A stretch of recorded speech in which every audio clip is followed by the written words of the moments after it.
and raised in Mexico in a city called León. I actually did not start training until I was about 13 years old. So I started kind of late for the ballet world. And I fell in love with ballet when I watched a performance on stage with the National Company in Mexico. And I still remember to this day that I was at the edge of my seat and I was very immersed and I was completely engaged with the colors and the music and how it all came together.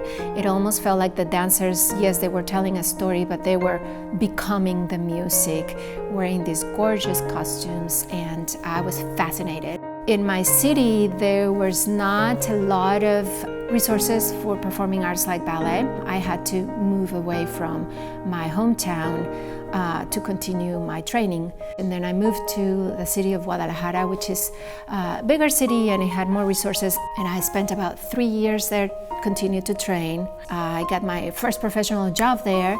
And then life took me to the United States and I was 22 when I moved here. I did not have it in my radar to become a teacher. I just wanted to dance and I wanted to perform. However, teaching for me became a way and a means to support myself, and I realized that I had a gift for teaching students and connecting with young dancers, and I learned so much about my own dancing with teaching. So when I was ready to be done performing, I felt that my body was ready to be done and I wanted to start a family. It just seemed logical in my head to also create this ballet studio that I had envisioned. So at the same time that I had my baby daughter, I had baby BYB. And that was very difficult, but at the same time, BYB was my Kentucky family, became my Kentucky family. The program that she was building, even though it was fairly young and new, I could already see that she had a standard and a vision for what she wanted to do with Bluegrass Youth Ballet, and that she wanted to create this school that was a nonprofit that had company performances, it was really inspiring to meet Adelie, because not only did I find her very creative, but I also found her very focused and disciplined, and someone who was going to see her vision come to life. My mom had gotten me into dance lessons because my kindergarten teacher was calling home and saying, "You need to get this girl in dance lessons. She's dancing around the classroom." And so my mom, said, "Why don't we stick it out? Why don't we try this new studio?" I've heard from other parents that there is a wonderful teacher coming from a different studio who's starting her own, and I've heard she's wonderful with children and a great teacher, and why don't we try that? And I loved it. Loved it from the beginning. Miss Adelie absolutely got me into ballet. I had I think it was my second birthday. My sister and I had them together. It was my second, her fourth, here at BYB. I remember Miss Adelie was there, Miss Jen was there, and so they have literally known me almost as long as my parents have known me. And I think about that all the time because that's crazy. I guess 2010, my mom put me in the Kids Fun Arts camp they had. She didn't really know it was a ballet kind of thing, like ballet camp. But then when I came home and asked for ballet shoes, like all the rest of the kids, that was the beginning. So, I mean, I've been dancing since I've been in the womb. So, if my mom's dancing, I was dancing. I think Miss Adelie and Miss Abby, growing up, they were the ones that taught me ballet and taught me to be expressive in my dancing and to act and to love it. I think Miss Adelie, the most important thing that she taught me wasn't how to do a tendu, it was just how to have fun in a way. Then once I was a certain role, I feel that's when Mr. Chuck and Miss Gretchen step in, and it's all the technical things, and they're so wise. So they kind of take a hold of it from there.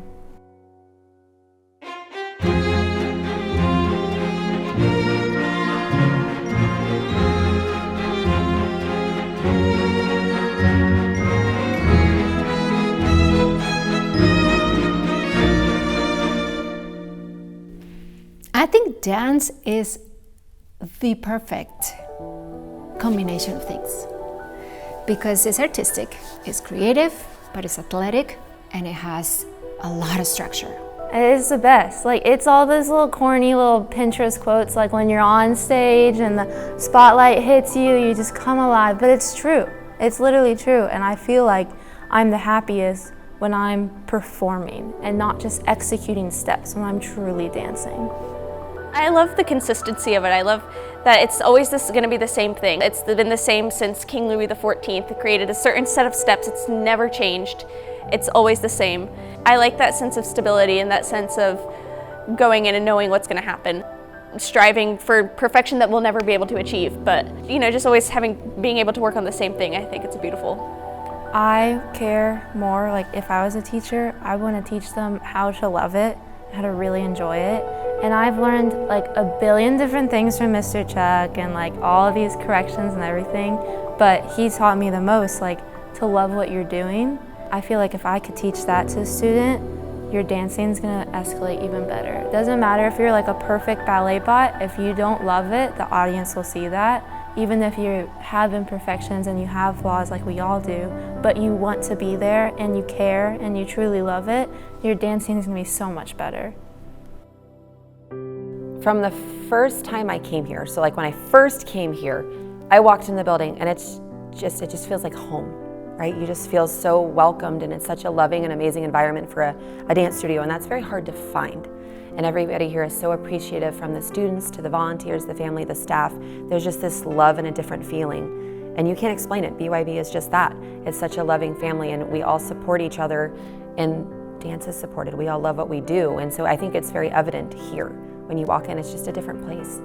I think it's really important, especially because ballet is the art form is very European-centric, and the stories are very European-centric, and so sometimes people don't understand why maybe dancers of color or different ethnic backgrounds don't want to gravitate toward ballet, because they don't see themselves in the stories and they don't see themselves in the dancers that are often the poster of that.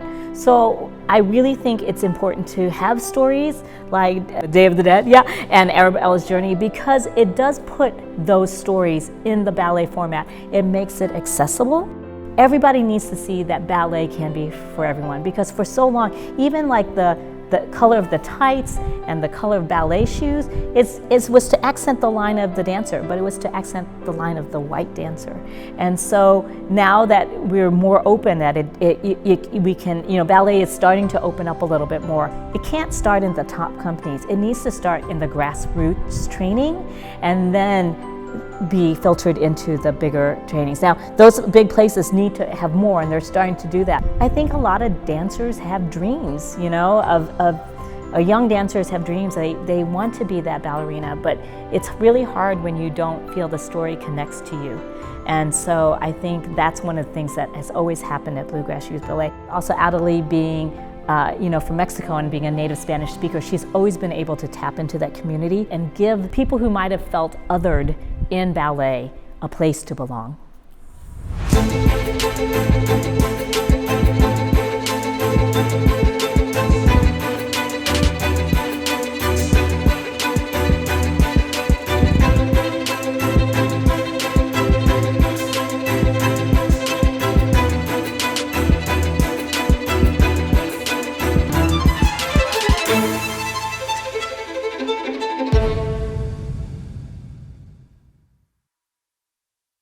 Why is BYB so good? What is it that makes us get it from such a young age? Because I feel like that's what it takes. You have to kind of grasp it early on.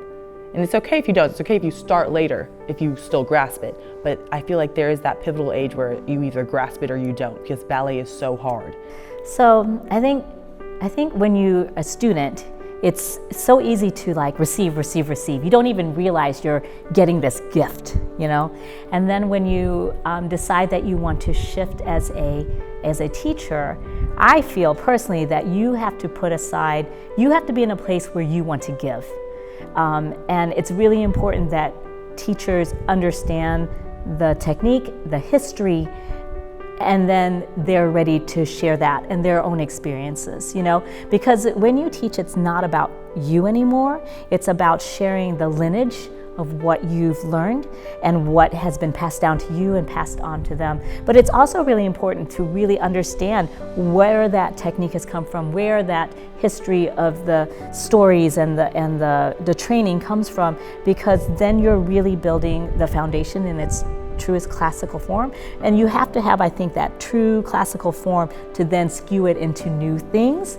But if you don't have that basis, that understanding of the pedagogy, then it just gets muddled and messy, and then we propagate that muddy and messiness to the next generation, to the next generation. When you're teaching and your kids don't know what they're doing, then it's hard to go and correct them, because you have to know what you're doing. You have to know the order of the steps so they know what they're doing in order for you to go and correct them. But if they don't know what the next step is or don't know what's coming next, then all of their focus is going to be like, oh my gosh, what's coming, rather than what you're doing with your body and the technique of it all. I had one of my teachers say, there's a lot of great dancers in the world, and there's so many of them, but she said there's not a lot of great teachers. Teachers are hard to come by. You can be so good at dancing, and you can just, your body naturally can do a step or do something, but you might not know how to explain it because it's just a natural ability. So to be able to sit back and know how to teach a kid or know how to explain things a bunch of different ways so every child can learn it is really helpful.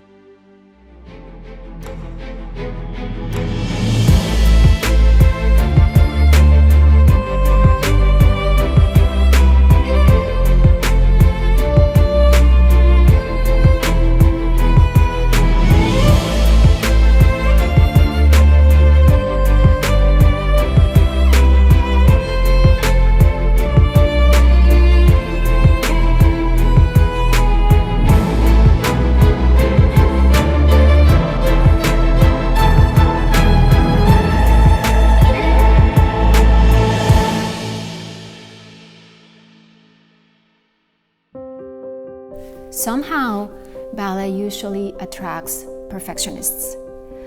And because it's such a difficult art, and the technique is just so sometimes unnatural, you have to almost become a perfectionist to do it right. It's a paradox, because when you are only striving for perfection, sometimes it paralyzes you.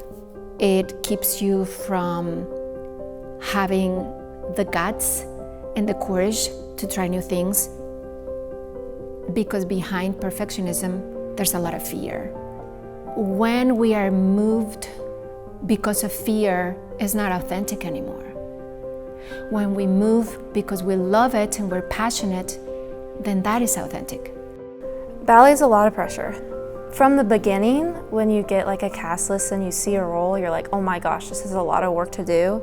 But once you hit the stage, it's just nerves. You're well prepared and your body knows it sometimes better than your mind does. I like it when I'm dancing alone on the stage, because when you're dancing with a big group, it can be very hard and technical, like staying with each other. But then when you get to the part where you have a principal role, you're the only one there. If you mess up, it doesn't matter, as long as you keep dancing and you keep moving, and then you can add the extra artistry on top of that because you're the only one there. I teach students who have never danced in their life, some of them. Some of them have been dancing literally their entire lives. Some have never danced. And so to introduce them to something that as foreign as ballet, you have to be brave and not perfect, because you have to try. Like, it's one of those things I can tell you and show you as much as I want, but you have to try, you have to understand within your own body. One of the things that I've always appreciated about Adelie is that yes, while she's trying to get you to be the very best you can be, she never expects you to be that perfect goal. She expects you, or that, unattainable goal. She tries to encourage you to be the best that you can be. And even when you don't believe it in yourself, she's always encouraging her students to go for it. Like you can do this. I always feel like I hear her say that they can do this, you can do this. And I think that's really great, because I think that in a lot of other studios, there's a very negative, competitive environment. And I really feel like she fosters this love for dance at Bluegrass Youth Ballet. So I'm hoping that students learn that student A and student B are different humans Yes, they have the same body parts, the same elements, but we're all built a little bit different, and this person does not have to look like this person. And this person can be just as unique, and this person just as unique, and it's okay. And to have that ability to accept ourselves the way that we are, that's coming from love. If we are not accepting ourselves, it means that we are trying to be somebody else. Trying to be like somebody else does not serve our own authenticity and our own love.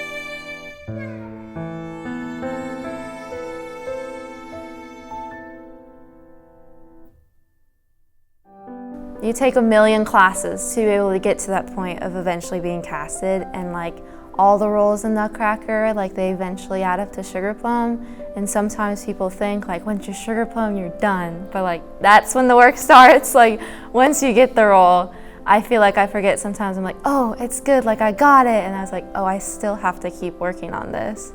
I had no plans to dance after high school. I still wanted to dance, but I was pursuing STEM. I never thought I could do both. I found Movement Continuum, which is the company I dance for now, the professional company, contemporary company. Like, I didn't think that I would ever really try out, and then I did, and I got in and like recognized that I have to dance and how much I love it, and even after college, I'm still pursuing dance. I've been following New York City Ballet and School of American Ballet like forever almost. And so I was recording my videos for Governor's School for the Arts, and then I also recorded a video for SAB. So I sent that in, and like a month later they got back to me and they said that like I don't have to pay for tuition, I'm going for the summer. I want to be a professional dancer, yeah. I mean the goal is New York City Ballet, and the way you get into New York City Ballet is by going to School of American Ballet. BUIB is where I started and learned to really become an artist. And it laid such a foundation that even though I also love the sciences and have gone into medical school, I've never let that part of me go, and I think I bring it with me even now as in a year, a future doctor. There's an art to medicine, and I see that as someone who's practiced in art for so long and still continues to, and it's still that creative outlet and that creative mindset that I bring with me. Oh, I think it only gets so much better from here. You know, I think there's such a continued growth in the school, and I think for the faculty too. I know since I've been here, there's more faculty, so we're able to take on more students. We have this new beautiful studio we're in, and even from me just being here a year, there's so many more students, and I think we're growing continuously, and I think it's just going to continue to go up. Like there's such beautiful things that are happening here, from like Dia de los Muertos to Nutcracker, all the shows we're doing. I think it's just going to keep going better, getting better and better. You know, not everyone gets to dance past high school. You know, they go on to other things, their lives get busy. But to know that you could always kind of come back here and feel that you're a part of this community home, I think that's a real treasure. It's the best. Like, it's all those little corny little Pinterest quotes, like when you're on stage and the spotlight hits you, you just come alive. But it's true. It's literally true. And I feel like I'm the happiest when I'm performing and not just executing steps, when I'm truly dancing.